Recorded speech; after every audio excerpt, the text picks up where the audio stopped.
What happens when love, um, ambition, and guilt are inherited right alongside wealth? Oh man, that is the million-dollar question, isn't it? It really is. I mean, we tend to think of inheritance as something purely mathematical, like a transfer of assets, a deed to a house, maybe an old watch. Right, yeah. You sign a paper, the tax is paid, and the ledger is clean.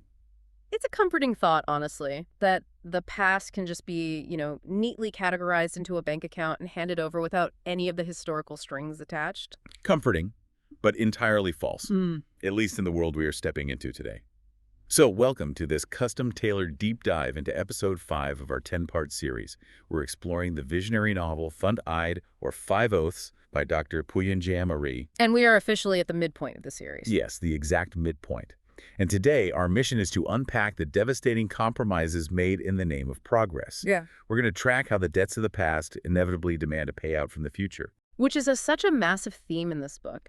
And to really grasp the weight of these debts, we have to ground ourselves in the choice Marco Rossi made at the end of the last section. Right, episode 4. Exactly. It's the original sin of his whole trajectory. Marco didn't just survive the brutal conditions of the Gotthard Tunnel project. He actively used the company's safety lists. And those were essentially ledgers of the most vulnerable, sick, and expendable workers, right? Yeah, they were. And he used them to blackmail his way into securing a financial stake in the company. Which creates this incredibly tense, just contaminated foundation for his life with Elisabeth Keller. Yeah. Because we pick up in 1875, and Elisabeth is terrified. She has every right to be. She does. She knows Marco is playing a dangerous game with very powerful people.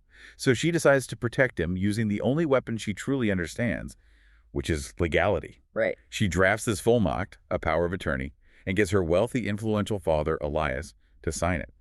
She hands Marco this legal shield to basically prevent him from being fired, or worse, just disappeared entirely. But Marco's reaction is brilliant, and it completely upends her expectations.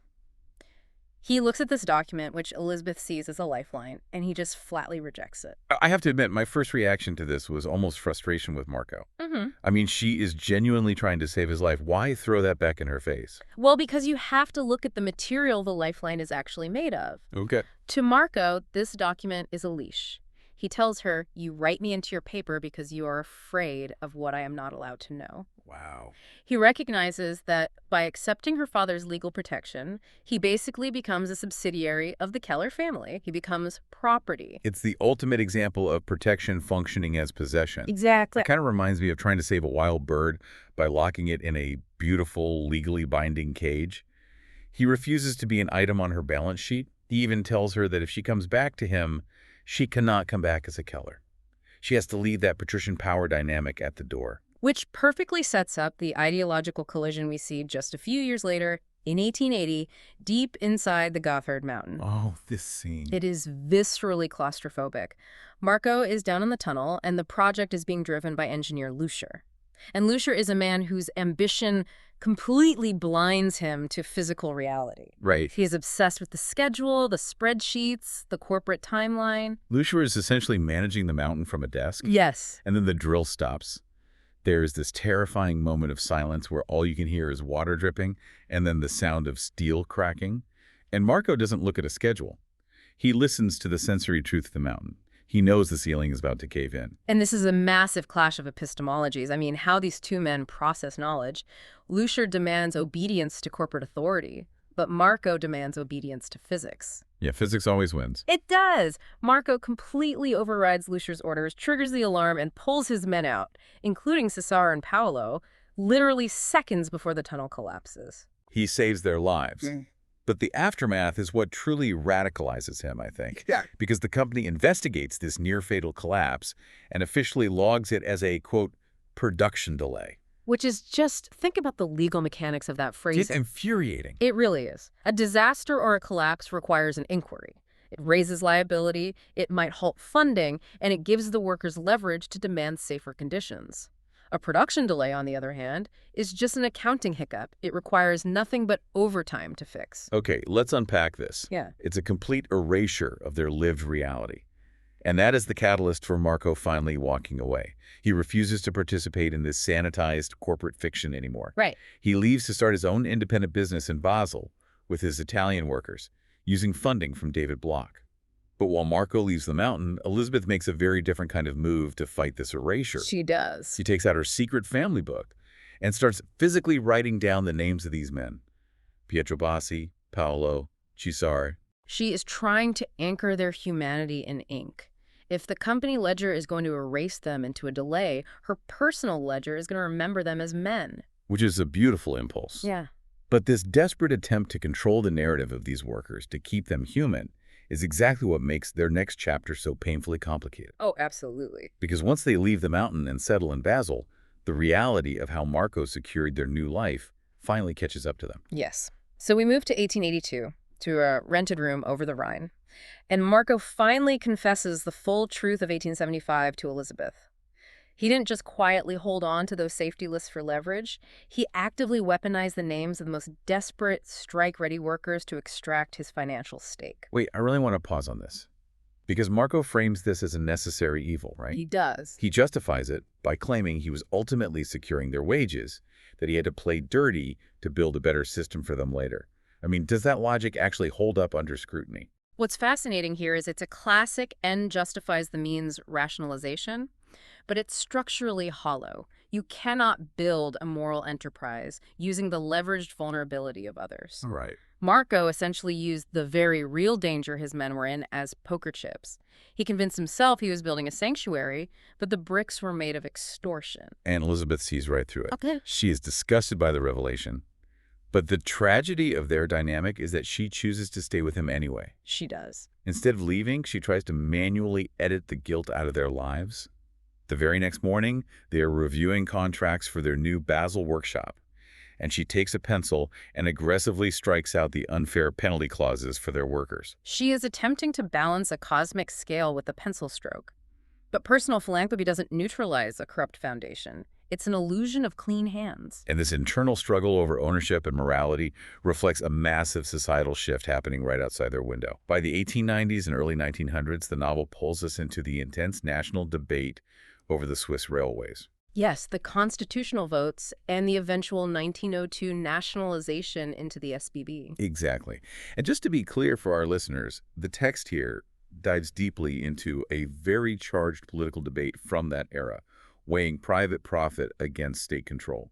We were just unpacking how the author uses this historical debate within the story, not taking a stance on the politics of it. Right. We're strictly looking at how it functions in the narrative.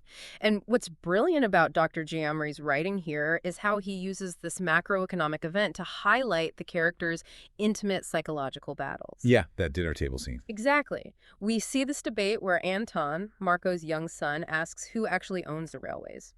Marco, who is defending the capitalist structure that allowed him to rise, argues that it belongs to the private individuals who built it and took the risk. But Elisabeth counters him completely. She argues that if a piece of infrastructure is fundamental to everyone's survival, it cannot be held hostage by the hunger of a single private owner. It has to belong to the state. Right. It's this profound philosophical tension between private extraction and public utility. Exactly. And Elisabeth's argument is really a reflection of her own guilt.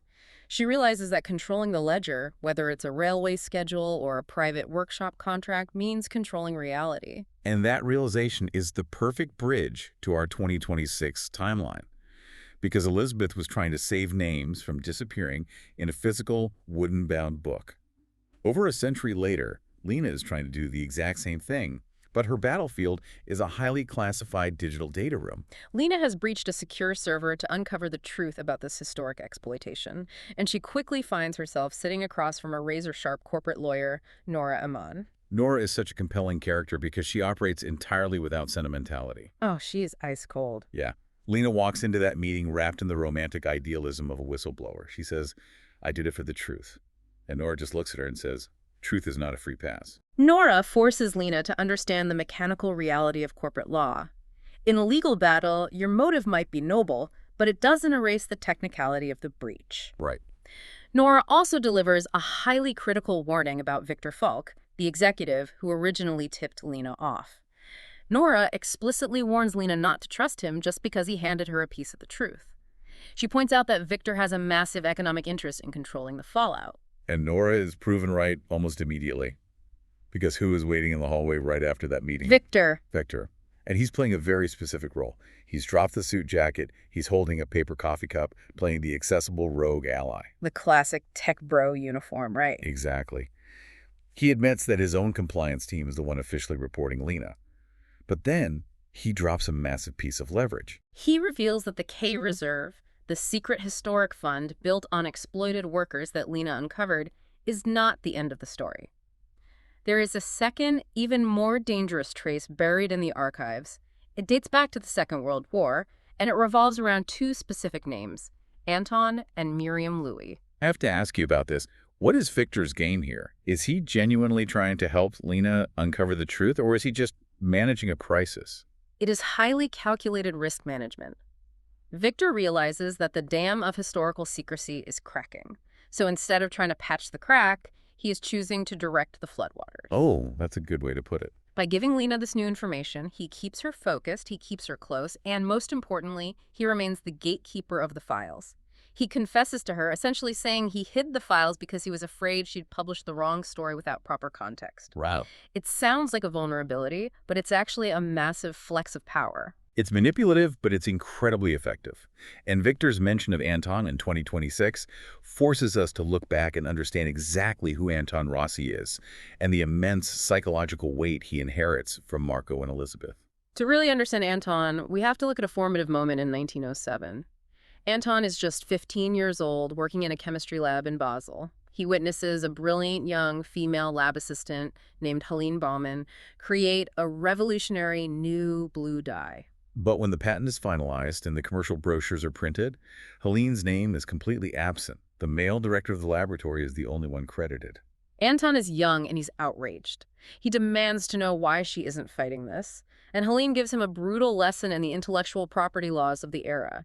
She explains that the director has a name and she just has a wage. That's heartbreaking. It really is. Anton learns in real time that erasure is a highly profitable corporate mechanism. When money is on the line, the people who do the actual labor become invisible. Anton is so bothered by this that he tries to draft a personal contract to protect Helene's name. But she rejects it. She points out that a piece of paper he has no power to enforce only highlights how little her name is actually worth in their system. That interaction fundamentally shapes how Anton approaches his role when he eventually takes over the family business. We see this culminate during the incredibly tense November 1918 general strike. The atmosphere in 1918 is just apocalyptic. The First World War is ending, but Switzerland is completely destabilized. People are starving. The Spanish flu is sweeping through the cities, and Marco is in Zurich, severely ill with a fever. So Anton, who's now 26, is left alone to run the Basel workshop. And Anton faces a defining choice here. Does he keep the shop open, break the strike, and fulfill their biggest contract, or does he stand with the laborers? Right. Anton chooses to close the shop in solidarity. He even goes into the company till and pays his striking workers whatever cash he can scrape together to help them survive the 4 days of the strike. He is desperately trying to be the good boss. He is trying to manually correct the moral compromises his father made. But then we get this profound interaction with a worker named Ernst Keller. Ernst comes back from the protest with a broken hand. Anton tries to hand him the money, basically out of his own pocket. And Ernst refuses it. He flat out rejects Anton's charity. Why? If you're a starving worker with a broken hand, why turn down free money from a boss who is trying to support your strike? Because Ernst understands the sociological reality that Anton is trying to ignore. Ernst tells him that if he takes that money as a gift, he remains Anton's possession. Charity is not justice. Oh, man. Yeah. Anton wants to feel like an equal, but Ernst reminds him of the unchangeable structural dynamic. Anton is still the owner. Anton holds the capital that dictates whether Ernst eats or starves. You cannot cure systemic inequality with a sprinkle of personal generosity. It's a devastating realization for Anton. Good intentions just don't dismantle power structures. And this realization that he cannot buy his way out of his family's legacy brings us directly to the climax of this deep dive. Between 1919 and 1922, Anton's struggle converges at his father's deathbed. Marco is fading. The fever is taking him. And in his final days, he decides to unburden himself of his darkest secret. He calls Anton over and shows him a small, worn piece of paper that had fallen out of Elisabeth's sacred family book. It's a list of names and numbers, marked with a red K for Conrad. Okay, let's unpack this, because we really need to understand the mechanics of this K reserve, because it is the dark heart of the Rossi fortune. Marco confesses that back in 1875, Those lists of vulnerable foreign Italian workers weren't just used for leverage. They were translated into a systematic financial reserve. Exactly. Marco engineered a system where wages were quietly skimmed and held back from workers who were deemed too weak, too sick, or too disconnected from the German language to ever navigate the legal system and claim what was rightfully theirs. He essentially identified the workers who had no voice, stole their wages, and pooled that money into this K reserve. And the tragic irony is what he did with that stolen money. He didn't just hoard it. He used it as the foundational capital to build his independent, quote-unquote, good business in Basel. Why? He used extortion to fund the very company that allowed him to offer fairer contracts later on. He used the stolen leverage of the weak to guarantee Anton's comfortable future. He paid for something right with something fundamentally deeply wrong. But the true devastation of this scene belongs to Elisabeth. She is standing right there when Marco confesses this to Anton. It forces a complete collapse of her moral framework. She realizes that her family book, the very place where she wrote down the names of Pietro Bassi and the others specifically to protect them from being erased by the company, was actually functioning as the ledger of their exploitation. Yeah. The book holding their humanity was sitting right next to the secret fund built on their stolen survival. Her attempt to preserve their dignity was entirely corrupted by the capital that put a roof over her own head. She cannot separate the two anymore. So she does the only thing she has left. She takes out the wooden splinter that her mother gave her, this physical manifestation of their family's moral accounting, and she takes a knife. She carves the fourth notch into the wood. It is cut so deep that the wood actually splinters, and she forces Marco, with his dying breaths, to speak the oath. Not for himself, but for the people he intentionally kept outside of his definition of we. The fourth oath. Wer dieses Land mitträgt, darf nicht für immer fremd bleiben. Those who help carry this country must not remain forever strangers. It is a staggering moment of accountability. It is a demand to acknowledge that the wealth of their family and the infrastructure of the nation itself was built on the backs of people who were systematically kept alienated and vulnerable. You cannot extract someone's labor and simultaneously deny their belonging. Marco died shortly after, in 1922, and he leaves Anton an unsealed envelope, a final, unresolved debt passed directly into the hands of the next generation, which brings us full circle to Lena and Viktor in 2026. If we connect this to the bigger picture, the central insight we have to take away from this is that historical silence is never passive. Erasure is an active, ongoing mechanism. Right. And that silence functions exactly like an unpaid financial debt with compounding interest. It doesn't disappear just because the original architects die. It inevitably demands a payout from whatever generation inherits the ledger. You cannot bury the past under a modified contract or hide it in a classified digital server. Eventually, the foundation cracks. Which is exactly the crack Lena is forcing open in the modern day, and the exact crack Anton is going to fall into as the shadow of the 1930s approaches. And that is where we're heading next.